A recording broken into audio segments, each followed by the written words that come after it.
almost 2 weeks after a suspected chemical weapons attack killed almost 40 people in Syria. A team of experts arrived Saturday at one of the sites of the alleged attack in the city of Douma.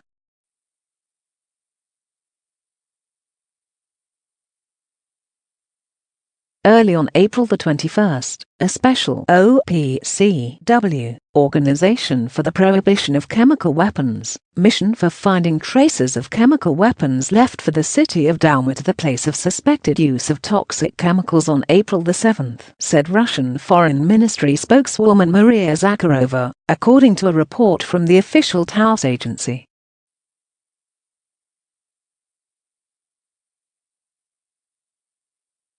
The OPCW later confirmed in a statement its team had reached one of the sites to collect samples.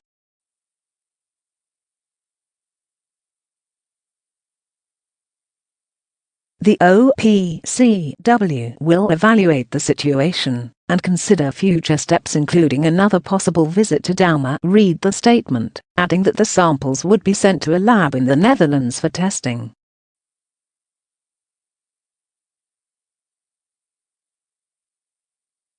The 9-person team's mandate is to determine if a chemical attack took place and what chemical agent was used.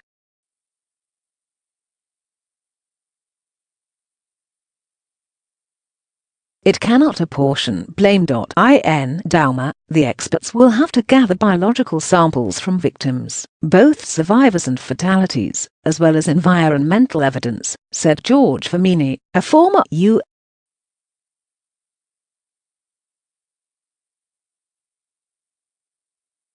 government official and now chemical safety consultant with 35 years in chemical defense and security.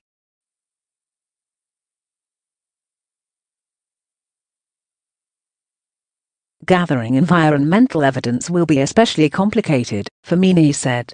Both agents believed to be used in the attack degrade over time, making tests for the actual agent difficult, he said.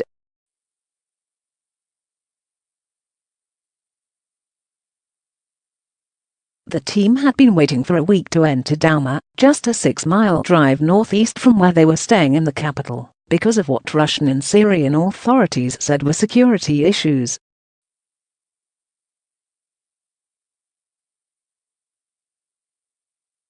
The city was the recent focal point of a large-scale government campaign aimed at routing armed rebel factions from Ghouta, the suburban areas ringing the capital.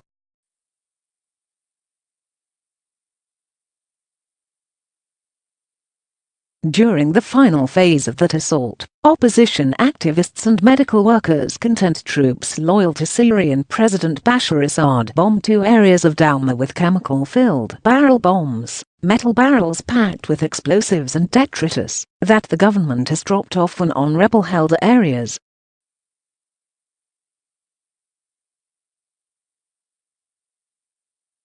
Medics said hundreds of patients exhibited symptoms including skin discoloration, burning eyes and foaming at the mouth, indications of exposure to what they said was chlorine gas, a chemical poison, and sarin, a nerve agent.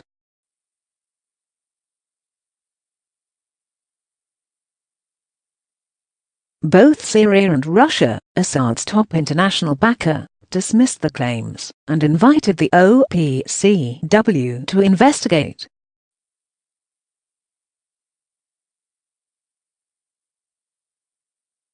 The rebels surrendered after the attack, and Damascus had declared the area clear of terrorists, its usual term for the rebels, 6 days ago.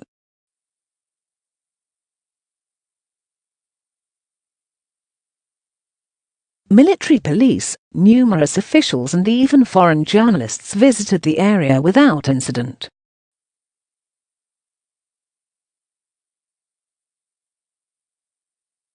Yet, a United Nations advanced security team sent this week to the 2 areas attacked in Douma, withdrew after it came under small arms fire and an explosive was detonated, the OPCW's Director General, Ahmet Uzumcu, said in a statement Wednesday.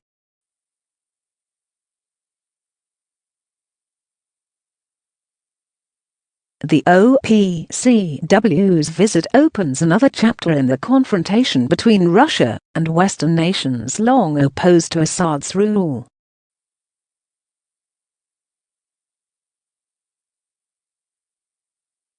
US, French and British officials have accused Russia of tampering with the site and obstructing the work of the OPCW, even as they insist they already have sufficient proof to hold Assad responsible for the attack.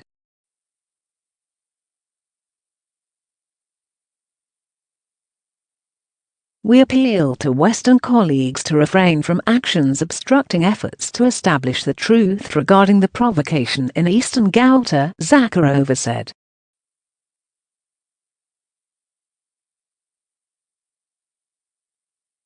Moscow expected the OPCW to conduct an impartial investigation and submit an unbiased report as soon as possible, Zakharova said.